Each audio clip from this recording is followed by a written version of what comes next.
Hello, नमस्कार, जय हिंद।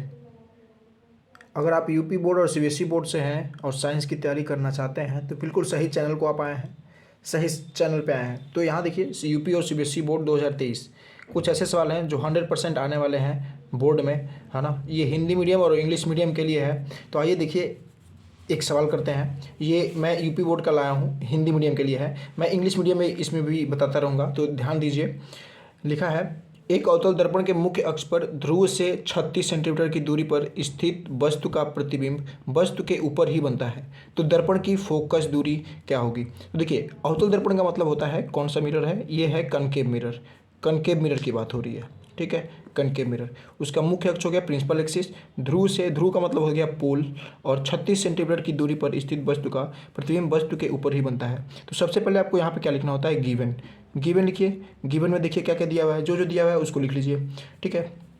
अवतल दर्पण के मुख्य अक्ष पर ध्रुव से 36 सेंटीमीटर की दूरी पर वस्तु का प्रतिबिंब वस्तु के ऊपर ही बनता है। मतलब u की वैल्यू कितनी है? -36 सेंटीमीटर, और v की वैल्यू भी कितनी है? -36 सेंटीमीटर। तो पूछा क्या है? जो पूछा है उस पर आगे इक्वल टू लगा के वॉट कर दीजिए। तो ये फोकस दूरी पूछा है, तो फोकस दूरी का मतलब क्या हो गया?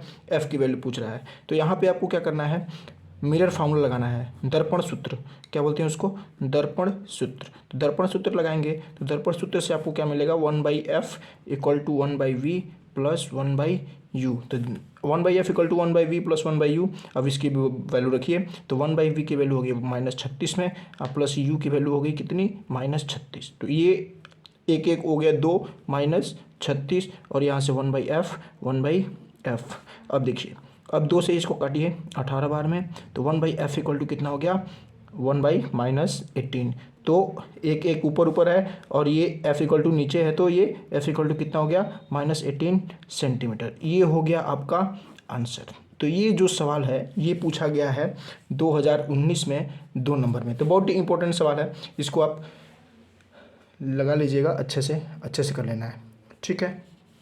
ओके, तो देखिए अब आगे हम बढ़ते हैं। 2 सवाल और लाया हूँ मैं। यहाँ पे देखिए, रेजिस्टेंस की वैल्यू दिया हुआ है ना। एक सर्किट बनाया है, 2 वोल्ट की बैटरी है, और इसमें आई पूछ रहा है। ऑब्जेक्टिव क्वेश्चन है, 2020 में पूछा है, 1 नंबर का आता है ऑब्जेक्टिव क्वेश्चन। तो देखिए कैसे निकलेगा। तो सबसे पहले इसका इक्विवेलेंट निकाल लीजिए। तो 2 पैरेलल में है, तो इसका इक्विवेलेंट हो जाएगा 2 का आधा। आधा कितना हो जाएगा? 1। तो आई की वैल्यू कितनी हो जाएगी? v/r equivalent. तो r इक्विवेलेंट कितना हो गया? 2 का पैरेलल में 1 होता है, और v की वैल्यू 2 है, तो 2/1 कितना आ जाएगा आंसर?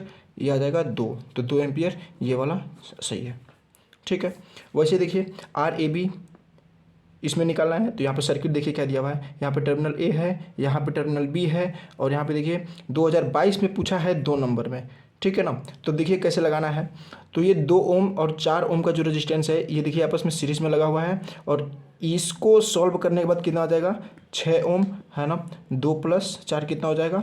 6 ओम, ठीक है। और ये वाला कितना है? 3। तो इस 6 ओम के साथ ये 3 ओम किस में है? पैरेलल में। तो RAB आप कैसे लिखेंगे? RAB बराबर कितना हो जाएगा?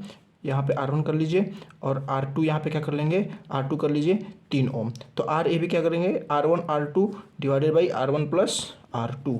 तो R1 इंटू R2 पर कर लीजिए मल्टीप्लिकेशन में 3, और नीचे क्या हो जाएगा? 6 + 3। तो यहाँ पे देखिए 18 बटा कितना हो जाएगा? 9। तो RAB है, तो ये किसकी वैल्यू है? RAB की। तो RAB बराबर कितना हो गया? 2 ओम। ये हो गया आंसर। बात समझ में आ रहा है? ठीक है, ओके, नमस्कार, जय हिंद।